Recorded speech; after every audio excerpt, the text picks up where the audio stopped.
오늘 저는 여러분과 함께 관계와 책임과 의무라는 제목으로 말씀을 나누고자 합니다. 모든 인간사는 서로서로의 관계 속에서 책임과 의무를 다하면서 발전해 나가는 것입니다. 부모와 자식의 관계가 있는가 하면 부부의 관계, 형제 관계, 이웃과의 관계 등등 이루 헤아릴 수 없는 수많은 관계의 얽힘 속에서 이 사회가 형성되고 발전돼 가고 있습니다. 그런데 그 모든 관계 중에 가장 중요하고 위대한 관계가 하나님과 인간과의 관계인 것입니다. 하나님과 인간과의 관계가 두절됨으로 인하여 이 세상은 죄악이 꽉 들어차고 미움과 질병과 저주와 슬픔과 죽음과 불행이 횡행하는 절망적인 처소가 되어버리고 말았었습니다. 이와 같은 절망에서 인류를 구원하사 하나님과의 올바른 관계를 다시 정립하기 위해서 하나님이 이 세상에 독생자 예수 그리스도를 보내주신 것입니다.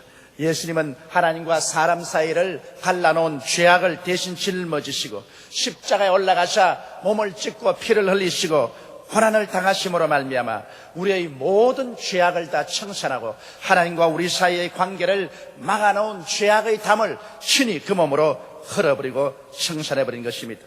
그러므로 오늘날에 와서 우리는 누구든지 자기의 죄를 깨닫고 회개하고 예수를 구주로 믿고 나오면 하나님과 우리 관계 막힌 담이 무너지고 정상적인 관계에 들어가게 되는 것입니다. 그리고 하나님의 사랑을 받게 되는 것입니다. 오늘 저는 여러분과 함께 하나님과 우리들의 가장 정상적인 관계는 어떠한 것인가, 이것을 규명해 보고자 하는 것입니다. 그래서 그 관계 속에 서서 우리의 위치를 올바르게 알고 하나님과 함께 인생을 동행해야 될 것입니다. 첫째로 하나님과 우리의 관계는 창조주와 피조물의 관계인 것입니다. 우리가 우연히 아메바에서 발생해서 장성하여 사람이 된 것이 아닙니다. 사람은 하나님께서 친히 지으신 것입니다. 성경에는 하나님이 흙으로 사람을 빚으시고 그 코에 생기를 불어넣으시니 생명이 된지라고 말하셨습니다. 그래서 하나님은 하나님의 형상과 모양대로 사람을 짓되 남녀를 지어서 이 세상에서 하나님을 경외하며 살도록 만들어 놓은 것입니다. 그렇기 때문에 인간은 인간 자체가 자기를 소유하고 있지 않습니다. 인간은 하나님의 소유물입니다. 하나님께서 여러분과 저를 지으셨습니다. 그리고 또 저희가 하나님을 배반하고 죄악 가운데 빠졌을 때 우리 주 예수 그리스도의 십자가를 통해서 몸짓고 피를 흘려 값주고 우리를 사주었었습니다. 이러므로 우리를 지으셨으니 우리는 하나님의 것이요, 또 우리를 값주고 사셨으니 이중으로 우리들은 하나님의 것입니다. 그러므로 인간은 자기 운명과 자기 존재의 주인이 아닙니다. 오늘 사람들이 참으로 오해하고 있는 것은 자기 인생의 주인이 자기라고 생각하는 것입니다. 자기의 운명의 주인이 자기라고 생각하는 것입니다. 그것은 거대한 잘못입니다. 여러분, 오늘 우리의 주인은 우리 하나님이시며 우리의 운명과 미래도 하나님이 소유하고 계시고 하나님이 주인이 되시는 것입니다. 그러므로 주인은 자기 소유물을 가지고 마음대로 할 권한이 있습니다. 오늘 여러분은 하나님의 소유물이기 때문에 여러분을 가지고 하나님은 당신이 원하는 대로 하십니다. 하나님께서 여러분과 저에게 원하는 대로 직분도 주시고 직장도 주시고 우리의 생활 환경을 지배하시는 것입니다. 그리고 하나님은 주인이기 때문에 우리에 대한 책임을 지십니다. 여러분, 주인이 자기의 소유물에 대해서 책임을 지지 아니하면 누가 책임을 지겠습니까? 하나님께서는 자기의 소유된 백성들에 대해서 전적인 책임을 걸머지시는 것입니다. 그리고 하나님의 소유가 된 우리들은 주인 되신 하나님께 절대적인 복종을 하고 섬겨야 됩니다. 이러한 관계가 있습니다. 하나님은 우리의 주인이시요, 우리는 하나님의 소유물로서 하나님께 절대 복종하고 하나님을 우리 일생에 섬기고 살아야 될 이와 같은 관계가 설립되어 있습니다. 이 관계를 무시하고 살 때 하나님과 우리의 관계는 껄끄러워지고 그리고 하나님과 손잡고 함께 행할 수가 없는 것입니다. 둘째로 성경에는 하나님은 우리의 목자요, 우리는 양이라는 이런 관계를 설명하고 있는 것입니다. 다윗은 말씀하기를 하나님은 나의 목자시니 내게 부족함이 없으리라. 제가 나를 푸른 초장에 누이시고 쉴만한 물가로 인도하시는 내 영혼을 소생시키시고 자기 이름을 위하여 의의 길로 인도하시는 것. 내가 사망의 엄침한 골짜기로 다닐지라도 해를 두려워하지 않을 것은 주께서 나와 함께 하심이라. 주의 지팡이와 막대기가 나를 안위하시나이다. 주께서 내 원수의 목전에서 내게 상을 베푸시고 기름으로 내 머리에 바르시리니 내 잔이 넘치나이다. 진실로 나의 평생의 주의 선하심과 인자심이 정녕 나를 따르니 내가 야훼의 집에 영원히 거하리라. 말씀함으로 목자와 양의 관계에 대해서 소상하게 설명하라고 있는 것입니다. 양이 목자를 소유한 것이 아니라 목자가 양을 소유한 것처럼 우리가 하나님을 가지고 있는 것이 아니라 하나님이 우리를 소유하고 있는 것입니다. 그러므로 하나님은 우리의 목자가 되심으로 목자는 양을 기르고 돌볼 책임이 있는 것입니다. 여러분, 양이 잘 못 먹고 못 마시고 병들어 있으면 목자가 실력이 없기 때문에 그런 것입니다. 목자가 실력이 있으면 자기가 기른 양을 잘 먹이고 잘 마시게 하고 잘 돌보아 주어서 양이 살찌게 하는 것입니다. 우리의 하나님께서 무능력한 하나님이 아닙니다. 하늘과 땅과 세계와 그 가운데 모든 것을 지으신 하나님이시기 때문에 당신의 양을 돌볼 줄 알고 지킬 줄 알고 먹일 줄 알고 인도할 줄 아시는 하나님이신 것입니다. 그러므로 다윗은 말하기를 야훼는 나의 목자시니 내게 부족함이 없다고 말한 것입니다. 그러므로 오늘 하나님께서 우리의 목자가 되시면 우리는 우리 목자이신 하나님을 신뢰하고 절대로 따라가야만 하는 것입니다. 목자가 양을 아무리 이끌어가도 양이 엇길로 자꾸 나가면 안 되는 것입니다. 우리는 하나님을 절대로 신뢰하고 하나님을 따라가야 되는 것입니다. 그리고 양은 목자가 필요하면 언제고 목자가 원할 때 틀을 주고 그리고 젖을 짜주는 것입니다. 오늘 하나님께서 우리들을 양으로 기르신데 하나님 아버지가 원하시면 우리의 시간도 내어놓고 물질도 내어놓고 우리의 몸을 들여서 하나님을 섬겨야 되는 것입니다. 왜냐하면 우리는 우리의 소유가 아닙니다. 우리는 하나님께서 소유한 양들이기 때문인 것입니다. 우리는 좋은 목자를 모시고 있습니다. 예수님께서 친히 말씀하기를 나는 선한 목자라. 선한 목자는 자기 양을 위하여 목숨을 버리거니와 사꾼은 목자도 아니요 양도 제 양이 아니므로 이리가 오는 것을 보면 달아난다고 말한 것입니다. 예수님은 우리의 좋은 목자이시기 때문에 우리를 구원하기 위해서 친히 십자가에 올라가셔 우리의 죄와 불의, 추악, 저주, 절망을 대신 짊어지시고 십자가에서 죽으심으로 값주고 우리를 사주셨습니다. 그 목자께서 우리를 떠나지 아니하시고 오늘 우리와 함께 계십니다. 성경은 말씀하기를 내가 결코 너희를 떠나지 아니하며 내가 너희를 버리지 아니하라고 말씀하신 것입니다. 볼지어다 세상 끝날까지 내가 항상 너희와 함께 있으라고 말씀하신 것입니다. 그러므로 여러분, 우리 주 예수 그리스도는 우리의 선한 목자여 우리 하나님 아버지는 우리의 좋은 목자이신 것입니다. 그러므로 목자가 양을 돌보면 마치 부모가 자식을 돌봄과 한 가지인 것입니다. 이러므로 여러분 오늘 이 시간 목자와 양의 관계에 있는 것을 알고 여러분의 모든 일생을 목자에게 내어 맡기고 신뢰하고 따라가게 되시기를 주님 이름으로 축원합니다. 셋째로 성경은 하나님과 우리의 관계를 종과 주인의 관계로 규정하고 있는 것입니다. 여러분, 종은 주인의 소유물입니다. 오늘날 현대사회에 와서는 종의 관계가 없습니다.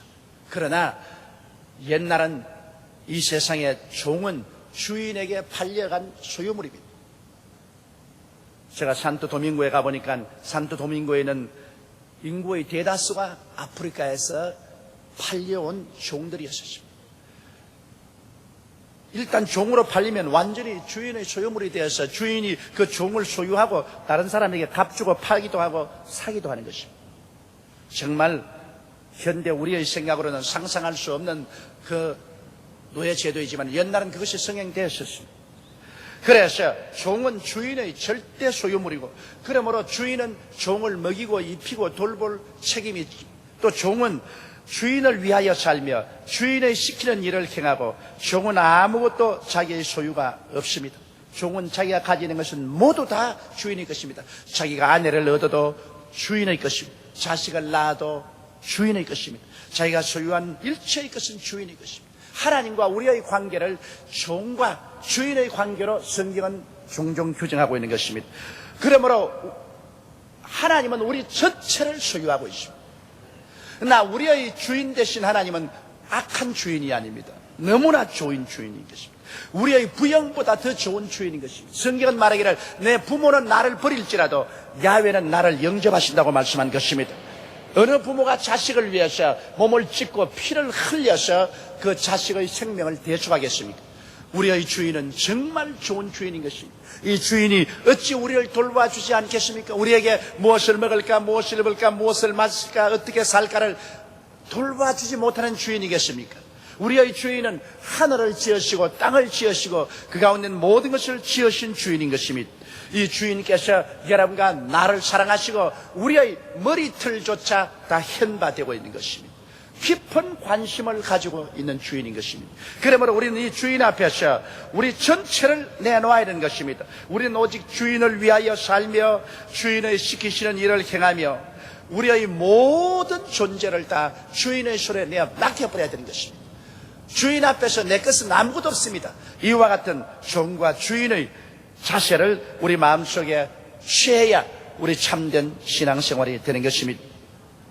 네 번째, 하나님과 우리의 관계는 남편과 아내의 관계라고 말씀을 하고 있습니다. 여러분, 남편은 머리요, 아내는 수족이라고 성경은 말하고 있는 것입니다. 머리와 몸이 분리되어 있으면 그건 죽은 사람이지 산 사람은 아닌 것입니다. 그리스도가 우리의 머리요, 우리는 그의 수족이라고 말했습니다. 하나님은 우리의 머리요, 우리는 그의 수족입니다. 그러므로 오늘날 하나님과 우리가 멀리 떨어져 있다고 생각하면 대단한 오해인 것입니다. 남편과 아내가 떨어져 있으면 그것은 비이상적인 가정이요, 비정상적인 가정이요, 혹은 파괴된 가정인 것입니다. 정상적인 가정은 남편과 아내가 함께 삽니다. 이처럼 여러분, 하나님이 우리의 남편이요, 우리가 하나님의 아내라면 하나님과 우리는 항상 함께 살고 있는 것입니다. 하나님은 구만리장천 멀리 계시지 않습니다. 오늘날 하나님께서는 예수 믿는 우리들 속에 성령을 보내셔서 하나님의 영이 우리 속에 신이 들어와서 함께 계신 것입니다. 오늘 이 시간에 여러분 속에 하나님의 영이 들어와서 계신 것입니다. 그러므로 예수께서 말씀하여 그날에는 내가 아버지 안에, 너희가 내 안에, 내가 아버지 안에 있는 것을 너희가 알리라고 말씀한 것입니다. 내가 아버지와 함께 와서 너희와 거처를 같이 하리라고 말씀을 하셨습니다. 이러므로 오늘 이 시간 하나님께서는 우리와 함께 거처를 같이 하고 있습니다. 우리는 하나님을 볼 수 없지만은 하나님은 우리를 보시고, 우리는 하나님을 손으로 만질 수 없지만은 하나님은 그 영으로 우리를 품에 품고 계신 것입니다. 그렇기 때문에 우리는 하나님과 함께 있다는 것을 믿음으로 받아들이게 되시기를 주의 이름으로 축원합니다. 눈에는 안 보이고 귀에는 음성이 직접 안 들리고 손에는 잡히지 않아도 하나님의 영이 우리를 감싸고 있고 우리 안에 들어와서 계신 것입니다. 그러므로 여러분, 수족이 머리에 절대 복종하는 것처럼 우리는 하나님 아버지께 절대 복종하는 삶을 살아야만 되는 것입니다. 그리고 성경은 남편은 아내 사랑하기를 제 몸같이 한다고 했습니다. 에베소서 5장 29절로 30절에 보면 누구든지 언제든지 제 육체를 미워하지 않고 오직 양육하여 보호하기를 그리스도께서 교회를 보양함과 같이 하나니 우리는 그의 몸의 지체임이라고 말한 것입니다. 그러므로 하나님께서는 여러분, 우리를 양육하여 주시고 우리를 보호하여 주시고 우리를 보양하여 주신다고 말씀한 것입니다. 그러므로 예수를 믿는 사람과 믿지 않은 사람의 생활 태도가 완전히 틀린 것입니다. 예수를 믿지 않은 사람은 나의 노력과 나의 수단과 나의 방법으로 인위적으로 인간은 생활을 살아야 되는 것입니다. 그러나 우리 주를 믿는 사람은 우리의 남편 되신 하나님께 우리 모든 것을 맡겨버리므로 남편이 우리를 너무나 잘 알기 때문에 남편 되신 하나님께서 우리를 책임지시고 우리를 보호하시고 우리를 양육하시고 보양하여 주시는 것입니다. 하나님은 우리를 지극한 사랑으로 사랑하여 주시는 것입니다. 하나님의 사랑은 입으로 말하는 사랑이 아니라 증명된 사랑인 것입니다. 여러분, 하나님이 세상을 이처럼 사랑하사 독생자를 주셨다고 말씀한 것입니다. 이것이 하나님이 우리에 대한 사랑을 확증한 것입니다. 여러분, 하나님이 하나밖에 없는 아들을 주시고 그 아들을 십자가에 몸박혀 몸짓고 피를 흘려서까지 값주고 우리를 사실 때 이 이상의 더 사랑을 우리가 어디서 구할 수 있겠습니까? 친구를 위해서 그 목숨을 버리면 이에 더한 사랑이 없다고 말씀한 것입니다. 하나님은 최고의 사랑으로, 그것도 말만의 사랑이 아닌 증명된 사랑으로 오늘 이 시간에 여러분을 사랑하고 계신 것입니다. 그러므로 이 사랑하는 하나님을 남편처럼 믿고서 전폭적으로 내어 맡기고 순종하고 섬기며 살아야 되는 것입니다. 성경에는 에베소 5장 33절에 아내는 남편을 경외하라고 말한 것입니다. 우리의 삶 속에 하나님을 제일로 삼고 하나님을 경배하고 경외하며 섬기고 순종하고 따라갈 때 하나님은 남편이 아내를 사랑하고 돌보는 것처럼 오늘 우리를 사랑하고 우리를 감싸고 우리를 돌보며 우리와 함께 계시겠다고 성경은 그렇게 말씀을 하고 있는 것입니다. 다섯째로 하나님과 우리의 관계는 포도나무와 가지의 관계라고 말했습니다. 예수께서 말씀하기를 나는 포도나무요 내 아버지는 농부라. 나는 포도나무요 너희는 가지라. 가지가 나무에 붙어 있지 아니하면 말라지라니 사람들이 이것을 주워다가 불에 던져버리고 만다고 말했습니다. 그러나 가지가 나무 안에 있으면 많은 열매를 맺는다고 하는 것입니다. 그러므로 여러분 가만히 나무를 보세요. 나무가 가지를 붙잡고 있느냐 가지가 나무를 붙잡고 있느냐 물어보십시오. 가지가 나무를 붙잡고 있는 법은 없습니다. 나무가 가지를 지탱하는 것입니다. 나무가 가지를 붙잡고 가지를 지탱하는 것입니다. 오늘날 여러분과 나의 신앙생활을 우리가 지탱하는 것이 아니라 우리 주님께서 우리를 지탱하고 있는 것입니다. 여러분과 내가 예수님을 잡고 있는 것이 아니라 예수님께서 여러분과 나를 잡고 있는 것입니다. 성경은 말씀하기를 너희를 내게 주신 이는 만유보다 크심에 내 손에서 빼앗을 자가 없나니라고 말한 것입니다. 여러분이 예수를 믿었을 때 예수께서 여러분을 붙잡고 여러분을 지탱하고 있습니다. 그러므로 예수님의 손에서 우리를 빼앗아갈 힘이 없습니다. 이러므로 우리는 절대로 하나님께 의지하고 내 스스로가 내 신앙을 유지할 수 있다는 것을 생각하지 말아야 됩니다. 이 험하고 죄악 많은 세상에 내 힘으로 어떻게 신앙을 유지합니까? 그러나 일단 내가 회개하고 예수를 구주로 모시면 그때부터 시작해서 우리 주 예수 그리스도의 나무에 붙은 가지가 되고 하나님께서 우리를 지탱시켜 주시는 것입니다. 그리고 여러분 가지가 무슨 일을 합니까? 가지 혼자서 어떻게 잎이 피고 꽃이 피고 열매를 맺습니까? 가지는 그런 거 못합니다. 가지는 나무에 붙어 있으면 이런 나무가 합니다. 나무가 봄철이 오면은 수분을 막 빨아 올리고 양분을 빨아 올려서 가지에게 전달해 주므로 그 나무에 쏘는 수분과 양분을 받아서 가지가 잎이고 꽃피고 열매를 맺지. 가지가 뭘 합니까? 그래서 가을이 되면 또 나무가 수분과 양분을 빨아 올려주지 않으면 가지에는 잎사귀가 다 떨어지고 동민을 하게 되는 것입니다. 이처럼 오늘날 여러분 우리 인생을 살아가는데 우리를 위해서 일을 하시는 이는 예수님인 것입니다. 일을 행하는 야훼, 그 일을 지어 성취하는 야훼인 것입니다. 주가고 무거운 짐진 자들은 다 내게로 오라. 내가 너희를 쉬게 하려고 말한 것입니다. 일은 예수님이 해주시겠다는 것입니다. 여러분 그러므로 가지가 일을 하는 것이 아니라 나무가 일을 하기 때문에 우리의 모든 일을 주님께 내어 맡겨버려야만 되는 것입니다. 내 짐을 야훼께 맡겨버리라. 그래야만 제가 너를 돌보시라고 말씀한 것입니다. 우리 주님께 우리의 모든 삶을 내어 맡겨버려야 합니다. 우리는 우리의 현실만 바라보지만은 주님은 우리의 먼 미래까지 바라봅니다. 우리는 현재 입에 달면 기뻐하고 입에 쓰면 배웠습니다. 그러나 주님께서는 우리를 위해서 참으로 유익되게 계획을 하고 있는 것입니다. 이렇기 때문에 우리가 주님께 붙어있는 이상 우리 주님께서 우리에게 열매 맺게 하실 때는 주님이 알아서 해주시는 것입니다. 이러므로 우리 인간의 생각으로 일이 이루어지지 않다고 우리는 낙심해서는 안 됩니다. 요셉 같은 사람 보십시오. 자기 인간의 생각으로는 아버지의 품 안에 있고 싶은 생각이 얼마나 많겠습니까? 17살의 어린 나이로서 아버지의 사랑을 받고 의리광을 하며 아버지와 함께 살기를 원했는데 하나님의 생각은 그렇지 않았습니다. 요셉을 팔아서 모든 갓난 신고를 다 겪게 해서 그가 성장해서 애굽의 국무총리가 되어 이스라엘을 장차 다가올 큰 기근에서 구출하는 사람으로 만들기를 원했었습니다. 요셉이 종으로 팔리고 가진 곤욕을 다 겪을 때 요셉은 말할 수 없이 괴롭고 어찌하여 나를 이렇게 버리시나이까? 하나님 이렇게 해도 좋습니까? 그렇게 마음이 생겼을 것입니다. 그러나 하나님은 요셉을 위해서 더 크고 영광스러운 것을 계획해 놓으셨습니다. 요셉이 나이 30이 될 때 애굽의 국무총리가 되어서 전 애굽을 통치할 때 그때 하나님의 섭리를 그는 깨달을 수가 있는 것입니다. 이처럼 우리가 포도나무에 전적으로 붙어 있으면 포도나무가 우리에게 수분과 양분을 공급해 주셔서 우리에게 때를 따라 잎이고 꽃피고 열매를 맺게 하는 것입니다. 이러므로 여러분, 우리는 우리 스스로의 꿈을 가지지 말고, 우리 스스로의 계획을 가지지 말고, 하나님이 우리의 꿈이요 하나님이 우리의 계획인 것을 알게 되시기를 주 이름으로 축원합니다. 우리의 계획대로 일이 되는 것이 아닙니다. 하나님이 우리를 위해서 이미 만세 만대전에 계획을 세워놓으신 것입니다. 성경은 말씀하기를 내 어머니 뱃속에서 너희가 생기기 전에 내가 너를 보았으며 너가 세상에 태어나서 하루가 지나기 전에 너희 일생이 하나님의 책에 기록되어 있다고 말하고 있는 것입니다.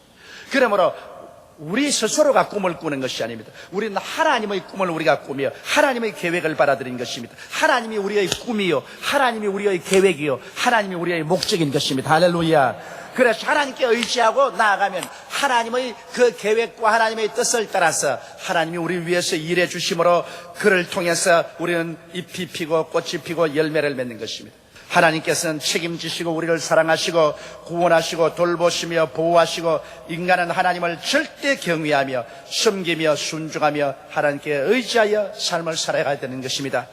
하나님 신본주의로 살고 우리는 절대로 인본주의로 살아서는 안 됩니다.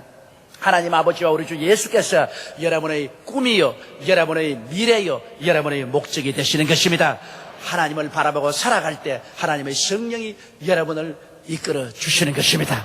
우리 다 같이 고개 숙여 기도드리겠습니다. 전능하시고 거룩하신 하나님 우리 아버지요, 하나님 우리 아버지는 우리를 지으신 자요 우리는 하나님의 지으심을 받은 피조물입니다. 하나님 아버지가 우리의 주인이 되시고 우리의 운명의 소유자가 되시옵니다. 성경에 주여 종이 주인을 여종이 주모의 손을 바라본 같이 내가 야훼를 앙망하나이다라고 기록한 것처럼 우리가 하나님을 바라보고 하나님 앞에 기다리게 도와주시옵소서. 하나님이 우리의 꿈이요 하나님이 우리의 미래요 하나님이 우리의 삶이요 우리의 목적이니 하나님이 우리를 위해서 만세 만대전부터 이미 계획한 것 뜻대로 우리를 이끌어 주옵소서. 예수님 이름 받들어 기도드리옵나이다. 아멘.